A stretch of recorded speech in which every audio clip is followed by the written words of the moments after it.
ದೇವೇಗೌಡರು ಅನೌನ್ಸ್ ಮಾಡಿರೋ ಹೆಸರೇ ಫೈನಲ್ ಆಗುತ್ತೆ ಸರ್. ವರಿಷ್ಠರೇ ದೇವೇಗೌಡರು ನಿಮ್ಮ ಪಕ್ಷದಲ್ಲಿ. ಒಂದು ಮಾನ್ಯ ದೇವೇಗೌಡರು ಸಾಹೇಬರು ಅವರ ಒಂದು ನಿರ್ಧಾರವೇ ಅಂತಿಮ. ಅವರು ಪ್ರತಿಯೊಬ್ಬ ಕಾರ್ಯಕರ್ತರಿರ್ಬೋದು, ಜೊತೆಯಲ್ಲಿ ನಮ್ಮ ಕ್ಯಾಂಡಿಡೇಟ್ಸ್ಗಳಿರ್ಬೋದು, ನಮ್ಮ ಪ್ರಮುಖ ಮುಖಂಡರುಗಳಿರ್ಬೋದು, ಪ್ರತಿಯೊಬ್ಬರ ಮನಸ್ಸುಗಳಲ್ಲಿ ಅವರ ಭಾವನೆಗಳೇನಿದೆ ಅದನ್ನು ತಿಳ್ಕೊಂಡೇ ಅವರು ಯಾವುದೇ ಒಂದು ವಿಷಯವನ್ನು ಹೊರಗಾಗ್ತಕ್ಕಂಥದ್ದು ಸಹಜವಾಗೇ.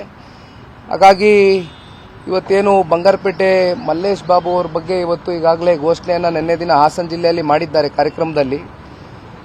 ಮಲ್ಲೇಶ್ ಬಾಬು ಅವರು ಬಹಳ ಮೃದು ಸ್ವಭಾವದ ವ್ಯಕ್ತಿ, ಎಲ್ಲ ಸಮುದಾಯವನ್ನು ಬಹಳ ಪ್ರೀತಿಯಿಂದ ತಗೊಂಡೋಗ್ತಕ್ಕಂಥ ಒಂದು ವ್ಯಕ್ತಿತ್ವ, ಜೊತೆಯಲ್ಲಿ ಪಕ್ಷಕ್ಕೆ ಬಹಳ ನಿಷ್ಠೆ ಇರತಕ್ಕಂಥ ಒಂದು ವ್ಯಕ್ತಿ.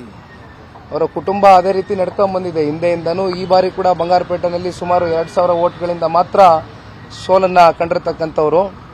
ಹಾಗಾಗಿ ಅವರು ಇದ್ದಾರೆ, ಸಮೃದ್ಧಿ ಮಂಜು ಅವರು ಆಕಾಂಕ್ಷಿಗಳಿದ್ದಾರೆ, ಜೊತೆಗೆ ನಿಸರ್ಗ ನಾರಾಯಣ ಸ್ವಾಮಿ ಅವರ ಹೆಸರು ಕೂಡ ಕೇಳಿ ಬರ್ತಾ ಇರ್ತಕ್ಕಂಥದ್ದು. ಹಾಗಾಗಿ ಇವ್ರು 3 ಜನದಲ್ಲಿ ಯಾರಾದರೂ ಬಹುತೇಕ ಇವತ್ತು ಕೂತು ನಾನು ಕೂಡ ಚರ್ಚೆ ಮಾಡ್ತಾ ಇದ್ದೀನಿ, ಹೊರಡ್ತಾ ಇದ್ದೀನಿ ಅಲ್ಲಿಗೇನೆ.